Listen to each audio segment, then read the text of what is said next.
Kasus kematian diplomat muda Kementerian Luar Negeri, Arya Daru Pangayunan, kembali menjadi sorotan setelah muncul fakta baru yang menjawab pertanyaan lama sang istri. Arya ditemukan tewas di kamar kosnya di kawasan Gondangdia, Menteng, Jakarta Pusat, pada 8 Juli tahun 2025, dengan kepala dan wajah dililit lakban kuning.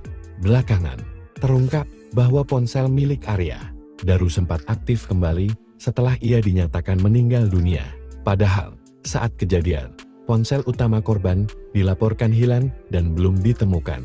Pihak keluarga, khususnya kakak ipar korban, Meta Ayu Tereskova, sempat menceritakan bahwa istri Arya, Tita, heran karena pesan WhatsApp yang sebelumnya hanya centang 1 tiba-tiba berubah menjadi centang 2 pada pagi hari setelah jasad suaminya ditemukan. Selain itu, sekitar sebulan kemudian, akun Instagram Arya juga tampak aktif kembali.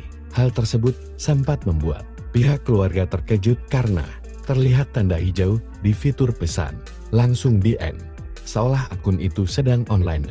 Namun, polisi memberikan penjelasan terkait kedua kejanggalan tersebut. Kasubdit Penmas Polda Metro Jaya, AKBP Ronald Simanjuntak, menyatakan bahwa pesan WhatsApp Arya sempat terbaca karena penyelidik membuka laptop korban yang masih terkoneksi dengan akun WhatsApp miliknya. Laptop tersebut ditemukan di ruang kerja Arya di kantor Kemenlu. Dari perangkat itulah sistem WhatsApp menandai pesan sebagai terkirim dan dibaca. Terkait aktivitas di akun Instagram, Ronald menjelaskan bahwa hal itu merupakan sistem otomatis dari pihak Instagram. Menurutnya, platform tersebut memiliki fitur remembering atau mengenang yang akan aktif bila pihak Instagram mengetahui pemilik akun telah meninggal dunia. Fitur itu membuat akun tidak bisa lagi diakses, namun tetap dapat dilihat publik sebagai bentuk penghormatan kepada pemiliknya. Sementara mengenai hilangnya ponsel Arya yang belum ditemukan, polisi menduga perangkat itu sudah tidak aktif sejak korban hilang kontak. Ronald menyebutkan bahwa pelacakan secara teknologi hanya bisa dilakukan jika perangkat dalam keadaan menyala dan tersambung jaringan.